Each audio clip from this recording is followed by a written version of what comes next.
Israel will be destroyed by the power of the people. They're calling for the destruction of Israel. This is what nurses and midwives for Palestine, healthcare professionals entrusted with the lives of patients in Australia, in Australian hospitals, entrusted with the lives of Jewish people. This is what they're promoting. There is only one solution. What's the only solution? Intifada Revolution! Live the Intifada! Long live the Intifada!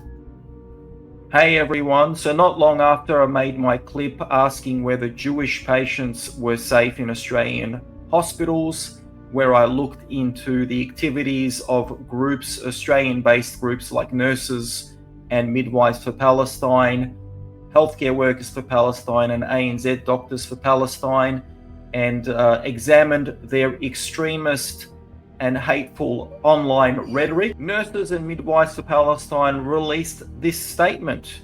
So in this statement, they claim that they condemn the vile and violent and disgusting statements made by the two nurses during an online exchange that they had with an Israeli blogger.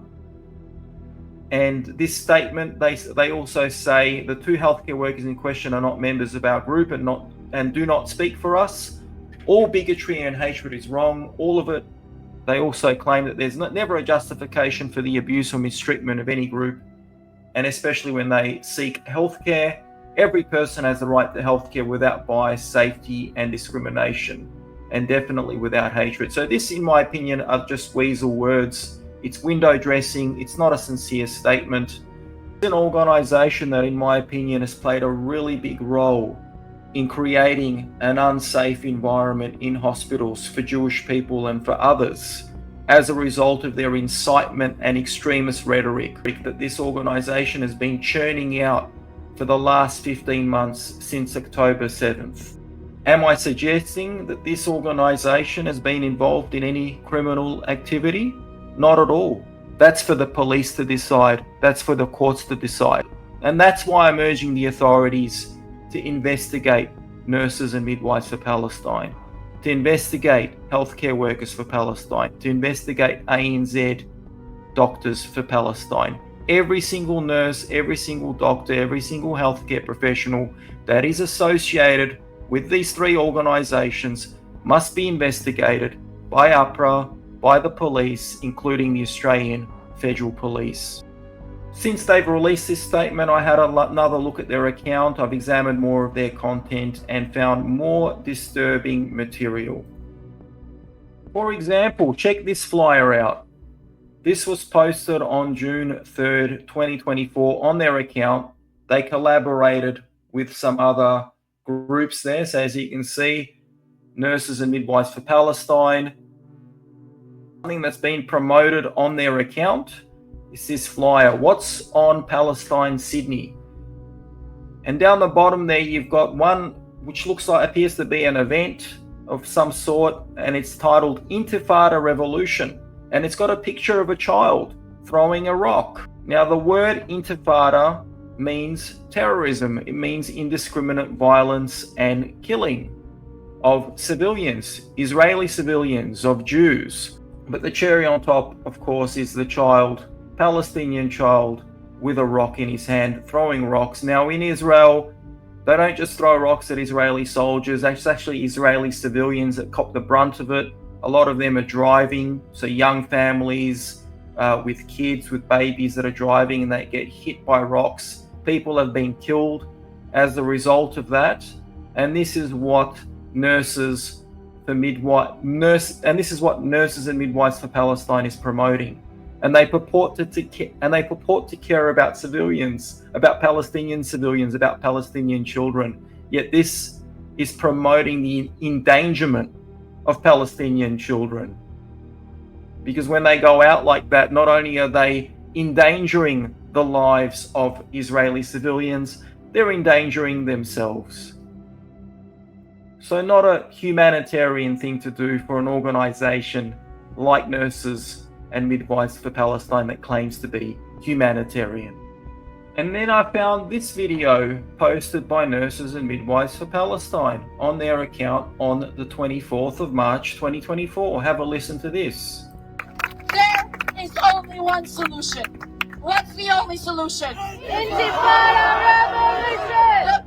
So there you go, Nurses and Midwives for Palestine. They post a video directly under their own account, which features a speaker that says there is only one solution, Intifada Revolution. Remember people, these are healthcare professionals entrusted with people's lives, operating and working in Australian hospitals, and they are promoting terrorism. Intifada is a call for violence and terrorism, the indiscriminate murder and genocide of Jewish people.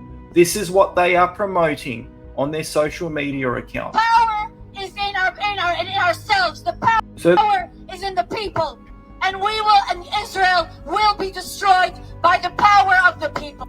Israel will be destroyed by the power of the people. They're calling for the destruction of Israel. This is what Nurses and Midwives for Palestine, healthcare professionals entrusted with the lives of patients in Australia, in Australian hospitals, entrusted with the lives of Jewish people.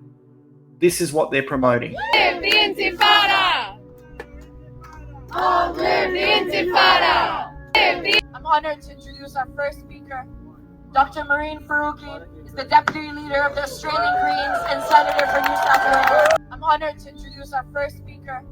Dr. Marine Faruqi is the Deputy Leader of the Australian Greens and Senator for New South Wales. They invite Maureen Faruqi, an Australian senator, a federal senator, to speak right after they chanted Intifada, Intifada, which is a call to murder Jews. And then I find this little gem where members of Nurses for Palestine, Nurses and Midwives for Palestine. So remember people, these are Australian healthcare professionals, and she's wearing her scrubs, her uniform, and she's recounting a story about how she tried to block an Israeli boat from docking in Sydney. Have a listen to this. Here is nothing compared to what the people of Palestine in both the occupied West Bank as well as in Gaza are suffering right now. Free Palestine. The group was here to protest the berthing of the Zin Ganji ship, I believe. We sat on the ground and then we were instructed by our group leaders to get up and start moving back, which we did as the police asked us to. And while we were complying, obviously with a large crowd, every one of us had a row of people behind us, and the police kept pushing us in the chest and telling us to move back and basically knocking us onto people who were directly behind us. I ended up pushed over a hedge and fell backwards, and I grabbed the police officer and I was scared he was going to arrest me, but I was grabbing him to try and stop myself from falling. I'm really surprised and shocked at the level of brutality that New South Wales Police has delivered upon this peaceful crowd today. Instead of trying to help her or trying to calm down a little bit, giving her a chance to get up, they actually continued pushing and pushing and pushing. So by her own admission, she got into a scuffle with police. I'm taking her own version of events with a grain of salt. She claims that they pushed her, but by her own account, she did get into a physical confrontation with police. So my question is, why is a nurse, an Australian nurse, why are Australian medical professionals in scrubs, in their uniform, what are they doing blocking boats? Why aren't they caring for patients? Why are they out blocking boats from docking? Why are they getting into physical scuffles with police? What on earth is going on with our medical professionals right here in Australia? Is it the role of nurses, of medical professionals, to stop boats from docking here and getting into physical confrontations with the police in the process? So remember folks, we're not talking about regular activists here. These are not your regular Joe Schmoes. These people are healthcare professionals. They're Australian healthcare professionals who work in Australian hospitals, and they are entrusted with the lives of patients. So not your regular radical leftist activists. Keep that in mind.